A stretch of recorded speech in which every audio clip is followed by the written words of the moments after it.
પ્રાચીન સમયમાં પૃથ્વી પર અધર્મ, અહંકાર અને અંધકારનું રાજ વધી ગયું હતું. દુષ્ટ અસુરો નિર્દોષ લોકો પર અત્યાચાર કરતા હતા. યજ્ઞ બંધ થઈ ગયા હતા. મંદિરો સુમસામ બની ગયા હતા અને ભક્તોના હૃદયમાં ભય છવાઈ ગયો હતો.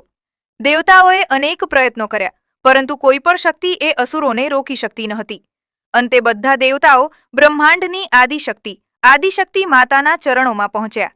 દેવતાઓએ વિનંતી કરી, હે માતા, હવે માત્ર તમે જ આ સૃષ્ટિને બચાવી શકો છો. દેવતાઓની પ્રાર્થના સાંભળતા જ સમગ્ર આકાશ કંપી ઉઠ્યું. ચારે તરફ ભયાનક ગર્જના થવા લાગી. અગ્નિ જેવી જ્વાળાઓ વચ્ચે માતાજીનું ભયંકર રૌદ્ર સ્વરૂપ પ્રગટ થયું. માતાજીના આંખોમાં અગ્નિ પ્રગટતો હતો. વાર આકાશમાં વીજળીની જેમ લહેરાતા હતા. હાથોમાં ત્રિશૂલ, ખડગ અને કપારમાળા હતી. એ સમયે એક મહાભયાનક અસુર, રક્તવિકાર નામનો દૈત્ય, યુદ્ધ માટે આગળ આવ્યો. તે અસુર પાસે એક ભયંકર વરદાન હતું. તેના લોહીનો દરેક ટીપો ધરતી પર પડે તો ત્યાંથી નવો અસુર જન્મે. માતા અને અસુર વચ્ચે ભયંકર યુદ્ધ શરૂ થયું. ધરતી ધ્રુજી ઉઠી. આકાશ લાલ થઈ ગયું. દેવતાઓ પણ ડરી ગયા. માતાજીએ અસુર પર પ્રહાર કર્યો, પણ જ્યાં જ્યાં લોહી પડતું ત્યાં હજારો અસુરો ઊભા થઈ જતા. ત્યારે માતાજીએ એક અદ્ભુત નિર્ણય લીધો. કહેવાય છે કે માતાજીએ પોતાની જ દિવ્ય શક્તિથી પોતાનું મસ્તક અલગ કર્યું. એક ક્ષણે તેમના દિવ્ય શરીરમાંથી તેજસ્વી શક્તિ અને લોહી બહાર નીકળ્યું. લોહીના 64 દિવ્ય ટીપા ધરતી પર પડ્યા અને દરેક ટીપામાંથી એક શક્તિશાળી દેવી પ્રગટ થઈ.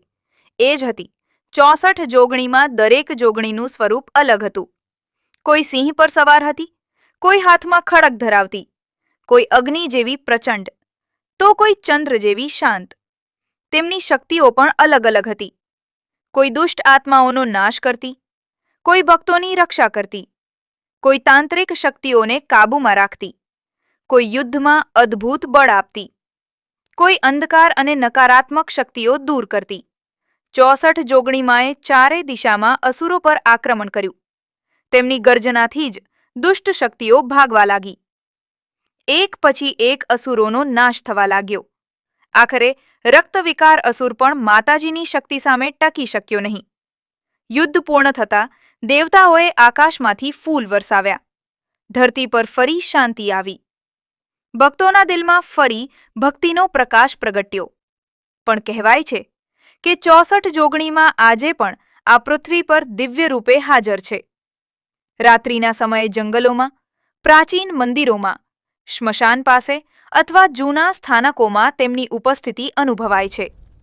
ઘણા સાધકો માનતા હતા કે સાચી સાધના અને નિષ્ઠાથી જોગણીમાંની કૃપા પ્રાપ્ત થાય છે.